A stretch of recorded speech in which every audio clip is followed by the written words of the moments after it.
Salut tout le monde et bienvenue dans cette première vidéo de 2023 et première vidéo Brick Actu, la numéro 186. Et ouais, je sais, j'ai une putain de sale tronche, j'ai passé la journée au lit, je suis pas bien. Et je suis toujours pas bien, mais la passion du Lego avant tout, vous me connaissez, le sacrifice. Et donc je suis là avec vous aujourd'hui pour faire le petit passage en revue habituel maintenant des nouveautés 2023, puisque on est le 1er janvier et vous connaissez bien Lego et les petits gars de Billund ne s'arrêtent jamais. J'en profite également pour vous souhaiter mes vœux, la santé avant toute chose, et puis après la fortune, des palettes de Lego chez vous, enfin bon bref, la totale comme d'habitude. Et ce que je vous propose, eh bien, c'est qu'on va balayer ensemble à peu près les 18 thématiques qui présentent des nouveautés dans leur gamme respective pour environ 127. Oui, ma petite dame, ça fait beaucoup. On parlera également de quelques reveals du jour, à savoir quelques thématiques qui voient leurs nouveautés arriver déjà de mars 2023. Donc Lego, ils perdent pas de temps, hein. On vient de se prendre 127 là pour le 1er janvier 2023. Ils sont déjà en train de révéler les 7 de mars, hein, histoire de nous faire comprendre qu'il faudra bien dépenser nos thunes au mois de janvier, au mois de mars, bref, toute l'année. Et au passage, je vais enfin remercier mon copain Hotbricks qui est toujours le premier sur l'info Lego, qui a sorti toute la liste, etc. sur laquelle je vais m'appuyer, ce qui, dans mon état, va me faire gagner énormément de temps. Et on va regarder ça de façon, encore une fois, très macroscopique, vous vous en faites pas. Et je terminerai cette introduction en vous rappelant que vous avez les timecodes en dessous qui vous permettent d'aller directement vers la news ou vers la gamme avec les nouveautés qui vous intéressent.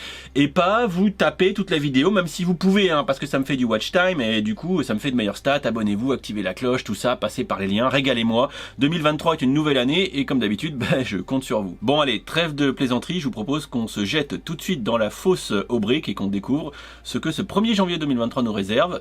C'est parti. Wow, mais quel programme cette Brick Actu! Alors si t'aimes, t'oublies pas de laisser un pouce en l'air et surtout, tu t'abonnes à la chaîne et que t'actives les notifications. On fait un passage très rapide sur certaines des nouveautés du mois de mars qui ont été annoncées du coup aujourd'hui. Voilà, avec 4 sets techniques que je trouve plutôt stylés. Donc une moto Batman, un avion de lutte contre les incendies et puis encore 2 bolides dans la gamme technique. Oui, la Ford est plutôt sympa à 1500 pièces. Voilà, donc vous avez toutes les photos sur le site de William. Vous pourrez aller faire un tour si ça vous intéresse d'en découvrir un petit peu plus. La gamme technique qui est quand même pas laissée à l'abandon et bien dotée principalement en avion ou en supercar comme vous pouvez le constater, et également en set Batman. Là la moto je la trouve presque plus sympa que la Batmobile. Bon après chacun ses goûts. J'ai toujours un peu de mal avec le niveau de finition des sets techniques. Après c'est à vous de voir si vous aimez l'univers et si vous aimez le set, il n'y a pas de souci. Plus rapidement, dans la catégorie des nouveautés pareil de mars 2023, 4 boîtes dans la sous-thématique Stunts de la gamme City. Voilà, donc si vous aimez faire des loopings, jouer avec vos gamins ou jouer tout court, pourquoi pas, hein. C'est des sets qui sont assez ludiques, assez coloré. A priori c'est quand même plutôt fun, donc après c'est à vous de voir. C'est un peu comme les Lego Super Mario, tu commences et après tu finis avec un plein salon à avoir des circuits partout par terre, mais pourquoi pas, je trouve ça quand même vachement plus fun que ce qu'on a pu avoir par exemple dans la gamme Lego Super Mario. Pareil dans la thématique qui ne s'arrête jamais, je parle bien évidemment des Speed Champions. Là aussi on a l'annonce de 4 nouveautés pour le 1er mars. Alors bon voilà, moi sincèrement je donne pas vraiment d'avis parce que je suis pas un fan de supercar. Je me suis toujours refusé à rentrer dans la gamme Speed Champions parce que c'est un peu la thématique des petites voitures quand on était gamin, et dès que tu commences à en choper une, il te les faut toutes. Donc c'est un peu le risque de passer l'engrenage, et sachant que notoirement dans les Speed Champions, quand tu commences, les modèles les plus anciens cotent assez vite et donc ça coûte vite une blinde, un peu comme les modulars, à moindre échelle mais quand même un petit peu. Voilà, donc les fans de supercar en auront pour leur argent dès le 1er mars très certainement, avec des duo packs comme celui-ci ou les autres voitures à l'unitaire comme on a vu tout à l'heure. C'est toujours plutôt bien réussi, je trouve. Le passage en 8 tenons de large a bien sûr évidemment très largement contribué à l'augmentation du détail sur ces véhicules. Alors oui, vous voyez les pubs, et en ce moment oui, je cherche un nouveau boîtier pour faire mes vidéos. Dis donc Hotbricks essaye vraiment de me revendre ce qu'il me faut, quoi. Voilà, mon dieu. Si c'est pas du thé, c'est des boîtiers, vous inquiétez pas. Bon, on passe maintenant au gros de la troupe, à savoir les nouveautés de ce 1er janvier 2023. Quand je remerciais William tout à l'heure, c'est pour ça, parce qu'il s'amuse à collationner au fur et à mesure, ce que je fais pas moi, parce que sinon ça me prend un temps fou. Mais William, c'est un vrai blogueur, un vrai de vrai, et du coup il se tape la liste. Et donc vous avez ici environ 18 thématiques différentes, avec à chaque fois le nombre de sets qui arrivent et qui débarquent, et on va regarder ça un petit peu de façon macroscopique. Et bien évidemment, on commence avec Star Wars, puisque Star Wars gagne toujours à la fin. 10 balles, le petit microfighter de Boba Fett. Ensuite, Ensuite, on a le Battle Pack de la 501ème qui, vous le savez, comme le vaisseau de Boba, on a déjà fait la review sur la chaîne et c'est horriblement cher, 180 € du kilo, mais ça n'a pas arrêté les fans hardcore puisque sur le site, c'est déjà en rupture comme d'habitude pour tout ce qui concerne Star Wars. On a également beaucoup plus rentable la dernière review que j'ai faite, à savoir celle du chasseur bombardier TIE ou TIE, à chaque fois on m'a repris sur TikTok, hein, voilà, sur la bonne prononciation, j'en sais fichtrement rien d'ailleurs et je m'en tape la rondelle très très fort. Voilà, ce bombardier TIE qui est franchement plutôt sympa. Alors oui, au passage, j'ai rouvert une chaîne TikTok. Oui, je sais, j'ai été faible. Et je suis assez estomaqué des vues que ça fait. Je comprends pourquoi les youtubeurs et tous les mecs partent sur TikTok, parce que ça devient what the fuck. Je crois que j'ai 1000 abonnés sur TikTok et c'est à coup de 20 000 vues par vidéo. Voilà, bon, je pense qu'il y a pas mal de fakes et de vidéos non éligibles là-dedans, mais bon, peu importe, et les gens ils discutent, bon, pourquoi pas. Donc n'hésitez pas, vous avez le lien de mon TikTok dans la description, non pas dans la description, dans le commentaire épinglé de la vidéo. N'hésitez pas à aller faire un tour, je fais des formats courts, j'essaye de faire des choses différentes. Hein. Voilà, c'est un petit peu l'idée, histoire de vous enjailler un peu toujours plus avec de la brique danoise. Enfin, la dernière boîte Star Wars, mais qui est en fait une boîte Brickheads, bien sûr, c'est le chasseur Tusken qu'on a également passé sur la chaîne. Bon, on reviendra pas dessus. Se pose notoirement la question de savoir pourquoi ce personnage-là et pas un autre. Bon, la question restera bien évidemment sans réponse. Alors juste une petite remarque pour finir sur Star Wars, c'est qu'il y a quand même 103 articles qui sont répertoriés ici et on a uniquement 4 nouveautés. Ah, ça montre que contrairement à d'autres gammes, là pour ce 1er janvier, il y a un taux de rotation de remplacement qui est relativement faible, voire même très faible dans la gamme Star Wars. Est-ce qu'on en aimerait plus? C'est une question éternelle, sachant qu'on a déjà pour les moyens d'acheter tout ce qui sort.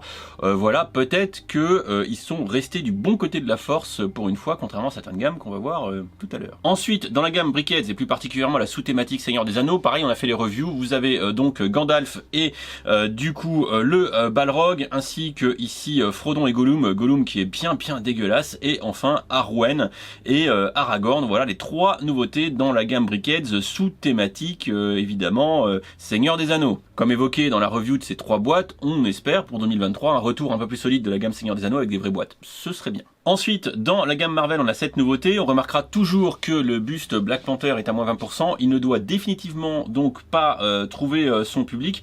Dans les nouveautés dans cette gamme Marvel, on a notoirement le Quinjet des Avengers qui est ici, ou encore le Hulk Buster version Wakanda, et d'autres nouveautés comme par exemple le mecha à l'armure de Rocket, ou encore le robot de Ghost Rider. Je vous avoue ne pas être très enjaillé par les nouveautés de la thématique Marvel. Ouais, le Quinjet peut-être, hein, mais bon, ça fait un énième Quinjet déjà, et puis bon, je sais pas, je les trouve pas super inspirés, même si je pense que pour les plus jeunes, les mechas, les armures, c'est jouable, les gamins doivent s'éclater avec, mais d'un point de vue adulte, très clairement, je pense que pour la gamme Marvel, on repassera. On a ensuite la thématique Disney qui regroupe énormément de sous-thématiques, comme je vous l'explique assez souvent, donc 4 nouveautés ici, et ce qu'on peut regarder un petit peu quand on scrolle cette gamme du coup Disney, et je vous avoue que c'est toujours chiant de cliquer sur afficher tout, franchement il pourrait améliorer le site, ça serait quand même pas mal, et bien c'est que notre set préféré de la gamme Disney, à savoir Mickey et Minnie en mode creepy,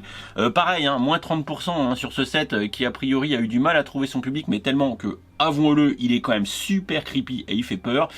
Ils ont réussi à le faire passer en rupture de stock, je pense, en le mettant à moins 30%. On a sur les 4 sets quelques petites nouveautés, comme ici hein, le château d'Aurore, voilà, Disney Princess du 4+. Je vous recommande chaudement de ne pas acheter ces boîtes, puisque les boîtes 4+ ou Duplo sous licence sont en général horriblement chères. Voilà, donc peut-être plutôt aller prendre le voyage chanté des princesses ici, c'est peut-être un peu moins cher, faudra regarder. Enfin bref, en général, Disney, ça a plutôt tendance à tabasser. On a ensuite les sets Avatar 2, enfin bon, dans la page Avatar vous avez les sets du premier film et les sets du second. Donc moi j'ai reçu les 5 boîtes, je vais faire le review, mais d'abord il faut que j'aille voir le film, et on parlera bien évidemment ici du grand requin de la mort, du sous-marin, de l'espèce de village qui est un petit peu, ouais, j'ai envie de dire un peu chiche, et des petites bestioles qui sont du coup dans les 5 boîtes qui composent cette vague Avatar 2. Alors je vous avoue que je devais y aller aujourd'hui à 14h30, mais à 14h j'étais dans mon lit et j'étais pas bien, j'avais pris la place.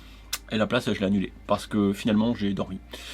Et je suis toujours pas bien d'ailleurs. D'ailleurs, je vais terminer la vidéo debout, parce que là, la vidéo assis, parce que là, debout depuis tout à l'heure, je vous avoue, ça me met un petit peu plus dans le mal. Une autre des nouveautés dans la gamme Lego Art, et la seule dans cette thématique, cette sous-thématique d'ailleurs, c'est la fameuse grande vague signée Mr. Okusai. On en a parlé un petit peu dans les dernières vidéos d'actu. Bon voilà, hein, si vous voulez un très beau set décoratif dans votre mois intérieur, visiblement un set qui a rencontré un peu plus de succès puisqu'il est peut-être pas trop mal positionné et il est déjà en Réa Pro. On a ensuite, et c'est le rituel du 1er janvier, la sortie d'une série de figurines, ici la série 24, voilà, donc bon, après c'est à vous de voir si vous considérez ces petits personnages indispensables à la réussite de votre vie. On aimera le petit Spaceman marron avec le petit bébé et le petit téléphone, des pièces qui sont sympas, en général beaucoup de choses inédites dans ces vagues de figurines, et surtout quelque chose qui en général est habituellement réservé, on va dire, aux collectionneurs. Sous-entendu que les collectionneurs de briques danoises en général ne ratent pas la série de mini-figurines,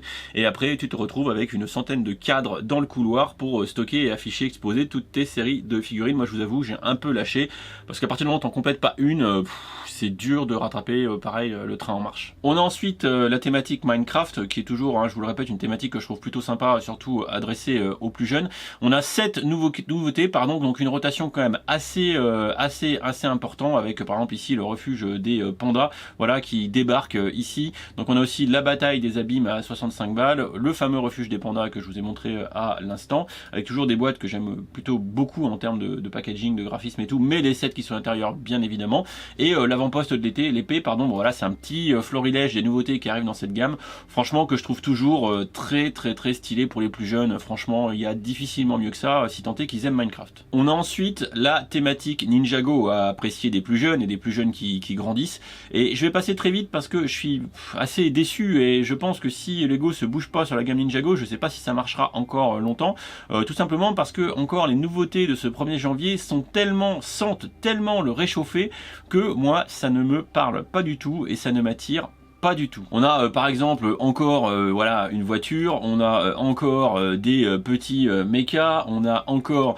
des motos, on a encore ici des avions, voilà. Et en fait, toute la vague là du 1er janvier 2023, c'est ça. Donc si tu as déjà des Lego Ninjago, je pense que tu peux très sincèrement passer ton tour, parce que je pense que ça présente pas ou peu d'intérêt, voire même je suis quasiment à zéro, tellement la gamme Ninjago selon moi sent le réchauffer, et je trouve ça particulièrement dommage. On a ensuite la gamme Monkey Kid, hein, toujours adressée au marché chinois, et on voit que Lego met le paquet avec 5 nouveautés je crois, dont le gros mecha ici, ou le mecha éléphant ici, grosso merdo. Et bien c'est une gamme qui se renouvelle un peu plus, qui présente un peu plus d'imagination, et moi j'aime à penser que la gamme Monkey Kid en fait c'est Ninjago V2.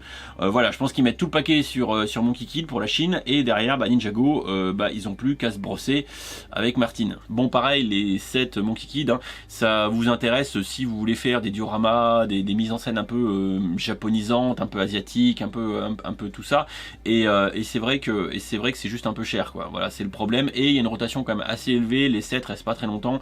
Lego n'a pas trop le temps de niaiser sur cette gamme, et en plus elle est plutôt exclusive, on la trouve pas partout, donc voilà, mais en plus elle est chère, donc à vous de voir. Ça reste une gamme sympa. Si je devais choisir entre Ninjago et Monkey Kid, je pense que la question serait très vite répondue. On a ensuite la gamme technique qui je crois présente 5 nouveautés. Alors je trouve pour le coup pour 1er janvier rien d'intéressant. Il y a le bolide Bugatti. Alors moi ça me parle pas, vous ça vous parlera peut-être, mais moi pas du tout, franchement pas. Et on a aussi un petit peu de retour de cette Monster Jam là, sur le truc un peu de casse-cou, de trucs américains je crois. Voilà, j'en avais testé, pour moi franchement c'est des merdes ces sets, ça n'a pas un intérêt, c'est des trucs un peu à friction, c'est pas ouf quoi. Après ça reste mon avis, hein. Si ça vous enjaille, j'ai envie de dire allez-y. Bref, rien de vraiment tip top dans cette gamme. On notera le set sur la Ferrari, le truc où Lego fait son auto-promo à mort avec limite c'est du livre que tu vends où tu fais ta promo à mort. Je trouve ça complètement débile, mais bon pourquoi pas.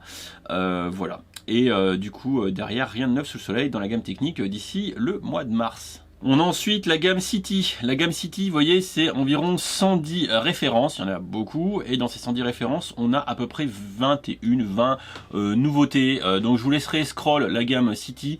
Bon, c'est là que ça nous permet quand même de comprendre que la gamme City, ça reste quand même un des étendards de Lego, tant la gamme est fournie, et tant à chaque fois elle présente un taux de renouvellement assez important. On notera là pour le 1er janvier quelques boîtes, voilà, que je prends un petit peu au pif, avec encore du policier. Ça c'est le grand classique, avec ici un centre d'entraînement, c'est plutôt sympa. Tu veux te faire ta petite ville city, pourquoi pas, why not. Bien sûr du pimpon, alors là c'est pas que du pimpon, c'est des véhicules d'urgence également, donc bon après c'est toujours pour les aficionados de ceux qui font leur petite ville, toujours avec la compatibilité avec les nouvelles plaques de route pour faire votre petite ville. Du pimpon, voilà, avec du camion un petit peu badass. Bon, le prix est aussi un petit peu badass. Pareil, ils agrémentent à chaque fois de nouveautés, surtout dans la gamme City, avec les petits filets, les espèces de lance-eau bizarres, voilà. Donc c'est vrai qu'il y a souvent des pièces un peu nouvelles pour accompagner les fonctionnalités, ou encore des boîtes un peu plus modestes, avec ici de quoi soigner nos petits animaux. Donc le 4+, là dans la gamme City, vous pouvez y aller. Généralement, le rapport qualité-prix est quand même bien meilleur que par exemple Disney ou d'autres gammes sous licence. On a ensuite la gamme Friends, qui est le second couteau de Lego, qui permet à notre brique d'annonce préférée, pareil, d'avoir un catalogue assez étoffé, puisque pareil, on a moult sets, et également on a pas mal de nouveautés sur 2023. Alors Lego, on le sait, fait un gros reboot de la gamme Friends, nouveaux personnages, nouvelles thématiques, etc. Et on a à peu près 20 boîtes qui débarquent pour ce 1er janvier. On notera beaucoup d'efforts pour panacher un peu plus les personnages et avoir moins que de petits personnages féminins. Donc on aura pour 2023 plus de personnages, on va dire, de type masculin, et excite les précédents personnages des animés. On a un peu un rebranding, vous voyez, un petit peu du packaging, avec des boîtes quand même assez grosses. Et là, vraiment, la gamme Friends, c'est la gamme qui va développer toutes les thématiques d'amitié, d'inclusivité. Ils y vont à fond. Et c'est la gamme Friends qui prend tout ça. Comme vous voyez, l'école internationale de Heartland City, voilà, je vous montre un peu les photos des personnages. Donc là vous avez le gros melting pot en mode inclusivité à fond. Lego joue le truc à mort, bien sûr, avec les personnages qui ont le bras en moins, la totale. Lego veut donc inclure dans ses sets la représentativité de l'handicap, etc., etc. Voilà, vous connaissez un peu mon avis là-dessus. Par contre, il y a des sets qui sont plutôt pas mal, comme là vous voyez, vous pouvez faire quand même des villes maintenant avec les sets Friends qui sont plutôt cool. Bon bah par contre c'est 160 balles, donc on voit que Lego met le paquet dans cette gamme avec des grosses boîtes. Franchement là maintenant ils ont pas peur d'y aller. Bien sûr, on voit encore un pareil en sous-jacent le côté très inclusif, avec ici la rue de l'unité. Voilà, donc Lego en fait des caisses et c'est pleinement assumé. Franchement, donc si vous voulez être dans cette thématique, et bien Lego vous y invite largement. Également un peu plus de thématiques, j'allais dire un peu plus masculine, mais quand on voit le résultat, non, parce que il mélange tout. Et clairement là vous avez le skatepark, et le skatepark avec en l'occurrence ici, puisque il faut impérativement être inclusif. Moi je le ressens comme ça et je trouve ça un peu dommage et un peu forcé. Pourquoi pas faire du skatepark en fauteuil roulant? Je pense que c'est fondamentalement pas facile. Est-ce que ça permet aux enfants atteints de handicap de se sentir un peu plus inclus dans la société? Je n'en sais rien. Le seul problème que j'y vois moi, c'est que c'est toujours de la part de Lego très forcé. Et très honnêtement, je pense que d'un point de vue clientèle Lego, il y aura, je pense, deux franges, les gens qui adorent, parce que franchement il y a des trucs qui sont plutôt cool, encore une fois là ce set ici je le trouve fondamentalement très stylé. Et ensuite eh bien vous aurez les gens que ça sort par le nez, parce que on a beau être entre guillemets dans l'obligation d'adhérer à toutes ces thématiques d'inclusivité sous peine de se faire cancel immédiatement parce qu'on n'a pas le droit de s'opposer à tous ces trucs là, voilà, c'est comme ça que marche le monde désormais. Moi je trouve ça un peu idiot, mais bon, je pense qu'on doit pouvoir exprimer son opinion, je suis vraiment dans le mal, son opinion avec respect. Bon voilà, vous le savez, c'est pas nouveau, Lego est à fond là-dedans, et le reboot 2023 de la gamme Friends nous montre bien qu'ils sont full patate. On verra si ça marche. Écoutez, moi j'ai pas spécialement d'avis. Alors pour la fin, je vais prendre un gros raccourci parce qu'en fait j'en peux plus, je suis en train de crever sur mon fauteuil et j'ai tout le montage à faire derrière. Il y a quelques gammes qu'on a pas fait, donc les Super Mario, mais on s'en fout parce que c'est encore une fois des nouveautés qui vont vous permettre de compléter vos parcours. Un petit peu de Creator, ouais, rien de ouf. Du Dots, si vous aimez faire des bracelets, et enfin des Duplos. Alors c'est pareil, les Duplos, quand c'est ici sous licence avec le Spider-Man à 25 €, je pense clairement passer votre tour. Très important, puisqu'on n'en a pas parlé, mais depuis aujourd'hui, eh bien vous avez le set tout à fait rétro, tout à fait enjaillant Blacktron qui est offert pour 190 € d'achat. Évidemment, les nostalgiques et les fans de collector devraient craquer pour cette boîte, qui est, je trouve, pour un Gift with Purchase très bien faite. Bah écoutez, on verra si ça fait déplacer les foules et acheter des boîtes. Voilà pour cette longue vidéo du 1er janvier 2023 qui nous a permis de passer en review quasiment tout ce que Lego propose désormais depuis aujourd'hui. Moi, je ne peux toujours que vous inviter à pas vous précipiter. Il y aura forcément des ristournes à un moment donné. Et à un moment donné, on peut également plus tenir le rythme. Hein. Soyons très honnêtes. On a déjà les vagues du mars 2023 qui sont annoncées. On n'a pas déjà commencé janvier. Bon, hein, voilà, la stratégie marketing de Lego est très agressive. Et moi, ça me questionne toujours un petit peu beaucoup dans le sens où, dans les démarches écologiques, etc., je pense qu'à un moment donné, il faudrait baisser la voilure. Et là, Lego est pas là-dedans. Lego, c'est sociétal avant tout, c'est inclusivité pleine balle, production pleine balle, on ouvre des usines, voilà. Je vous avoue être assez critique au regard de la stratégie que Lego veut mener d'ici 2030 de verdir son approche, sa prod, sachant que je pense qu'ils auront beaucoup de mal à y arriver, surtout pas quand ils ont un renouvellement de gamme à ce point-là. Je pense que la raison voudrait de baisser et eux ils accélèrent, donc voilà, hein. Comme dirait mon copain William, il n'y a que la maille qui maille, et je pense que les gars de Biloun ils sont dans cette thématique, et je pense que vous comme moi, vous n'arrivez plus à suivre non plus, et c'est tout à fait logique. Bon, je vais essayer de faire le montage. Essayer de sortir la vidéo aujourd'hui, essayer de pas crever entre temps, et n'hésitez pas à me suivre sur mes différents réseaux. On fera du stream, certainement pas ce soir, on fera du stream sur Twitch, du TikTok, de l'Instagram. N'hésitez pas, la nouvelle année va être riche en contenu, et voilà, puis je vous remercie pour votre présence, et je fais le montage et je vais me coucher. Bisous.